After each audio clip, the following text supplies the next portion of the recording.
Welcome back to Those Vegan Chefs. I'm Stefan, and this channel is dedicated to making you a better vegan cook. Today it's all about vegan gnocchi, Japanese pumpkin gnocchi, with a stewed tomato sauce spiced with star anise. So let's make it. Vegan gnocchi are the perfect magical bite. Today we are replacing potato with Japanese pumpkin, also known as kabocha squash, bringing a slightly sweeter, denser bite that's a beautiful orange color. Roasting the kabocha squash at 350 degrees for 1 hour will produce a tender squash that is full in flavor, bright in color, and contains all of the sweetness needed for the gnocchi. I'm excited to make this sauce combining techniques and flavors from two different cuisines, stewed together, creating one perfect sauce.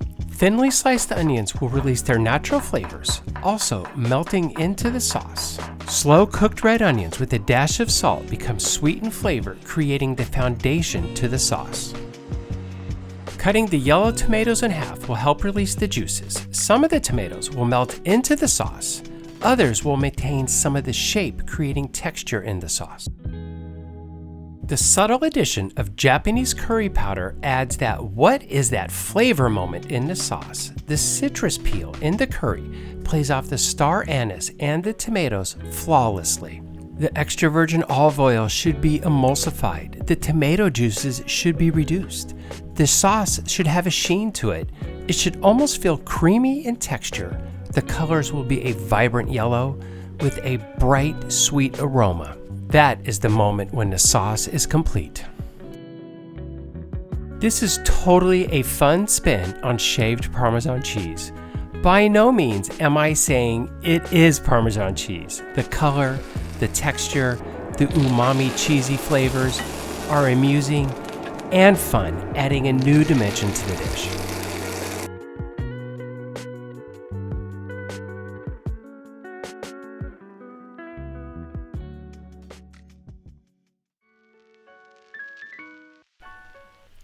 After roasting for 1 hour, the kabocha squash should be tender with just a hint of color. Simply chopping of the kabocha squash is more than enough to gently create a puree. I'm comfortable with a few larger chunks in the gnocchi. It does not have to be perfectly smooth. This is part of the recipe that is more about feel rather than exact amount of flour. Flour is holding it all together. The level of moisture in the kabocha squash will determine how much flour is needed.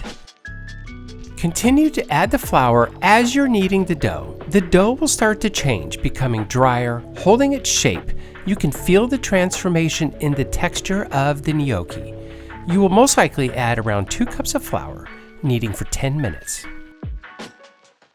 Allow the dough to rest for 15 minutes in the refrigerator before forming the individual gnocchi pieces. Start with cutting the dough into quarters.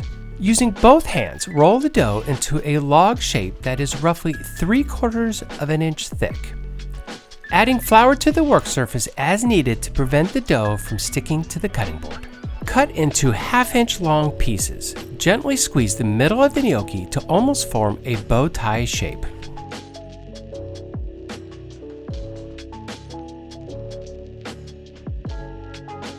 Cooking the gnocchi is the easiest part. Add to boiling salted water. Once the gnocchi float to the surface, give them another minute. Gently lift out of the water, toss with olive oil, dandelion greens, and a pinch of salt.